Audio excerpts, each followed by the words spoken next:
video that was requested from my Instagram posts, and I decided I'll be doing a video and sharing it on my YouTube. So before we get the previous video or the previous clip, this is what we have: our washed pork chops or pork cubes.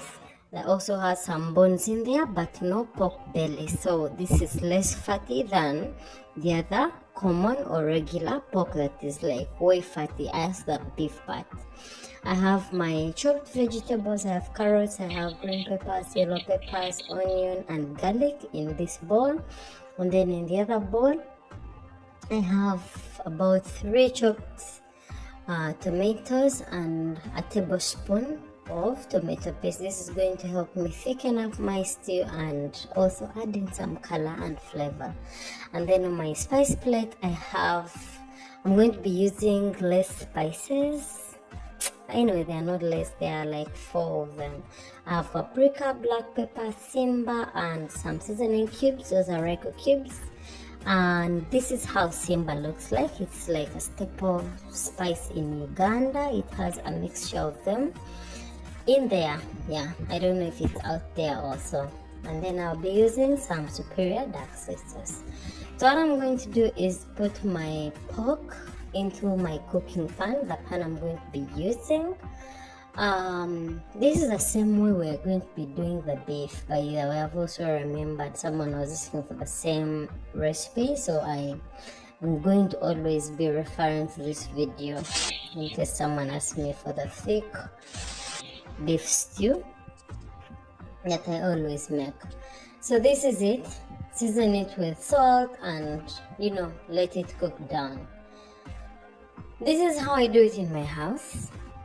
If you have another way of doing it, it's completely okay. So yeah, put it on medium heat until all this water drains, because remember we washed it and it has also its liquids. So let it cook down until all the water has reduced and it has actually evaporated all of it. And this is it. This is what we have right now.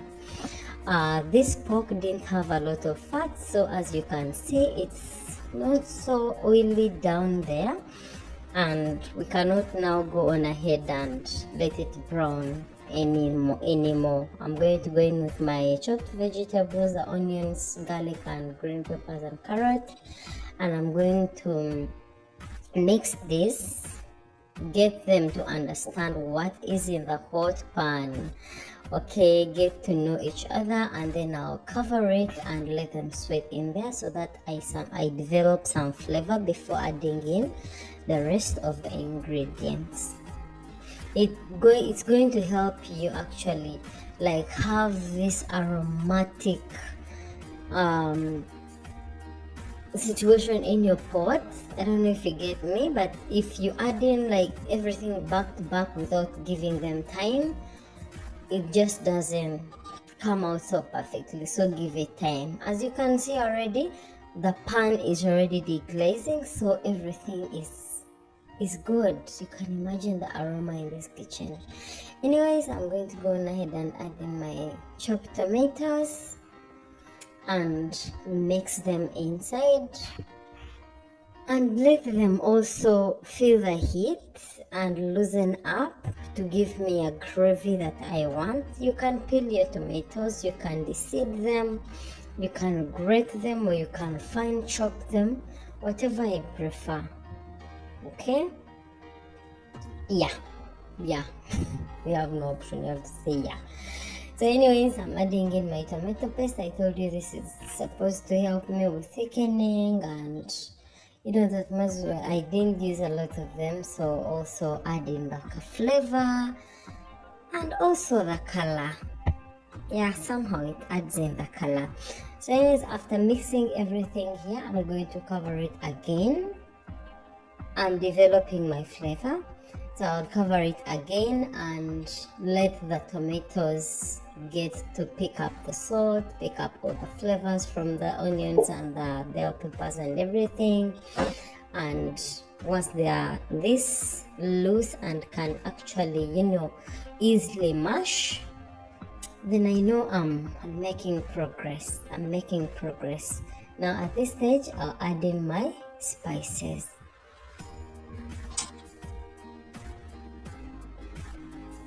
I think it's starting to take shape now. It's starting to take shape. I know other people who like first do this and then drop in the pork later on. But yeah, anyways, I'm adding in some dark soy sauce. It's really a bit seasoned, so you may need to be a little bit cautious about adding in salt, because even these Royco cubes have salt in them. So use minimum and keep on checking it. Add in everything, the spices and everything, and mix it together. And then, as usual, you know the drill. We don't waste anything. I passed some water through that tablespoon that had some soy sauce, and that little water is what I added in here to give me some extra gravy, and that is the reason the water is brownish. Yeah, in case you want to ask, is that broth, is that stock, or no? It's just water that I passed through a spoon that had dark soy sauce, and that's why it's brownish. So I'm going to give it a mix, and I'm going to let it simmer on low heat, completely low heat, because this meat is already cooked. I want my ingredients now to loosen up and give me that all goodness.